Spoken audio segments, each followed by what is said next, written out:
今天给这边的养殖户送了一批小鹅过来，因为很多养殖的朋友都头疼，怕这个成活率提不上去嘛，自己养不好，所以今天给大家总结一下鹅苗到家前有哪些工作跟注意事项。第一点就是消毒跟密度，出栏一批鹅一定要消毒，水槽、料槽、网床、地面进行全面消毒跟清洗，避免上一批鹅的细菌病毒残留。密度1平方放置20到25只鹅苗就可以，密度不宜过多，过多容易导致鹅苗扎堆压死的情况。第二点就是温度嘛，鹅屎的温度要提前升至到25度左右，然后再一度一度慢慢往上升，直到升到30度左右。如果直接升到30度，温差太大的话，小鹅很容易出现问题。第三点就是如何给小鹅喂水，千万不要直接喂凉水，因为小鹅经过运输处于空腹状态，直接喂凉水会刺激到肠胃，导致第2、3天的时候出现糊缸的情况。可以先用温水进行喂养。视频较长，如果记不住可以点赞、收藏、加关注。下期分享小鹅到家前所需要准备的东西，想要文字版的话，可以在视频下方问我，我送你一份。Hello， 大家好，我是小胖。今天跟大家讲一下小鹅到家后要怎么养。上个视频是教大家怎么给小鹅喂开口药，这期是教大家如何给小鹅搭一个育雏窝。大家可以准备一个笼子，家里养过小猫、小狗或是小兔子之类的朋友，应该都会有这种笼子。如果没有，也可以在网上自行购买，这种笼子还是比较便宜的。然后笼子底部加一层镂空的网，这样鹅苗的脚就不会踩空。笼子上面可以垫宠物尿垫或者垃圾袋，这样它们排便后就会掉到笼子底部，我们清洁起来也会比较方便些。然后就是保温的问题，鹅苗到家后是需要保温的，我们可以在笼子顶上吊一盏保温灯。如果您养少数鹅苗的话，我们可以选择40瓦以下的保温灯。如果瓦数太高的话，可以把保温灯吊高一些。那什么样的温度是适合小鹅的呢？我们把手放到鹅苗的高度，能感觉到温暖就可以了。如果你手放到鹅苗的高度，感觉太烫的话，鹅苗它比你还烫，因为它离得那么近，而且身上一身绒毛。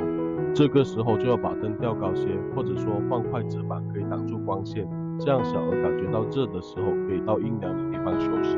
我们可以用纸板把笼子周围给围起来，这样热量会比较集中，没有那么容易流失。因为小鹅是比较怕风的，要是被风吹到就很容易着凉。还有脱温的问题，这个是需要根据你当地的温度来决定的。每天给小鹅降1度，或者把灯提高一点点，直到笼子里面的温度跟室外的温度差不多就可以。天气好的话，中午就可以把小鹅放出来晒太阳，跑动一下，增加小鹅的运动量，但还是需要挡起来，避免被风吹到。如果您那边的温度太低，还是建议您保温1个月左右。本期视频仅提供给新手朋友饲养参考，如果您有好的养殖经验，可以在评论区留言交流，或者在饲养过程中有任何问题，也可以在评论区提出来，我们一起来探讨一下。大家好，我是小林。事情是这样的，上次有个朋友他不相信狮头鹅能养到30斤嘛，所以我就想证明给他看，所以就开始了我30天的孵化生涯，然后把捡来的15枚鹅蛋放进去孵化。这是第25天的照蛋，小鹅已经在里面蠢蠢欲动了。这是第28天的照蛋，小鹅已经在里面起嘴了，起嘴后就会开始破壳。不过最后只孵化出来13只小鹅。上一期因为疫情原因导致有些小鹅没能在出壳的第一眼看到我，非常可惜，所以今天一大早就赶回来鹅场了。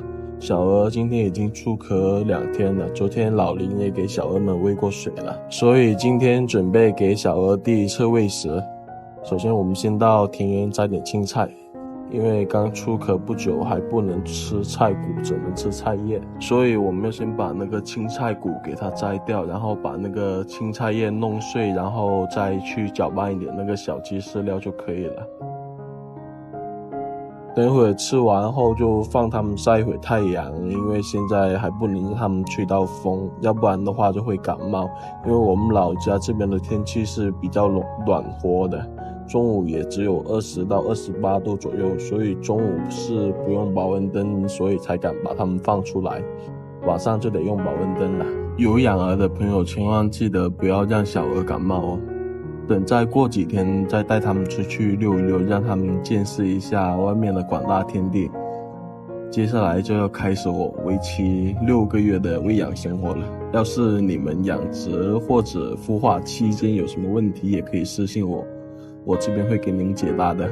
以后每天都会更新小鹅的日常生活，喜欢养殖的朋友一定要记得关注我哦。这几点做好了，小鹅告别了痛风。很多养殖朋友在10到15天这个阶段的小鹅非常容易得痛风，主要是管理出现了问题。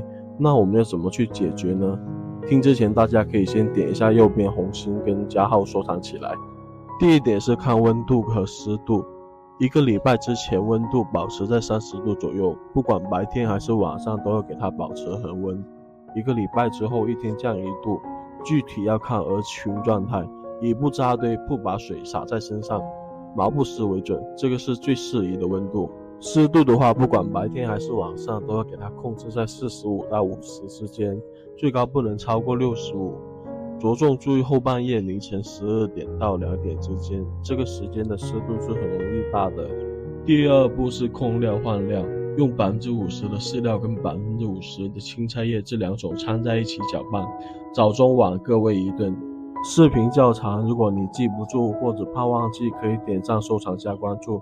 想要文字版的或者是哪里有不懂的，可以在视频留言问我，我来帮你们解答。上一期不是教了大家如何分辨真假狮头鹅的特征吗？但是还是避免不了很多养殖的朋友被不良商家欺骗。现在有很多不良商家发货会拿马杆鹅或者阳江鹅来冒充狮头鹅发货，这种案例有很多，我给大家讲解，所以只要我们细心去看的话是很容易发现的。那为什么即使我们这么细心了，为什么买到的鹅苗还是没有像商家说的一样能长那么重呢？这一点下期给大家讲解一下。视频较长，如果记不住的话，可以点上收藏加关注，避免以后用到的时候找不到。养鹅全程1到120天，今天讲一下鹅苗到家后1到4天有什么注意事项。在听之前，大家可以点一下右边的红心和加号收藏起来，防止用的时候找不到。第一点，我们在给小鹅喂开口药的时候，可以选择黄芪多糖、青霉素、阿莫西林、维 C 或者葡萄糖，这其中一种兑水就可以，然后2到3个小时内喂完即可。第二点，小鹅不吃不喝、脚掌发干的，可以放在盆里，盆里面加2到3厘米的水，水中可以加入葡萄糖，泡几分钟左右即可。第三点，温度一定要保持恒温30度左右，不管白天还是晚上。湿度控制在45到55之间，着重注意凌晨12点到2点之间。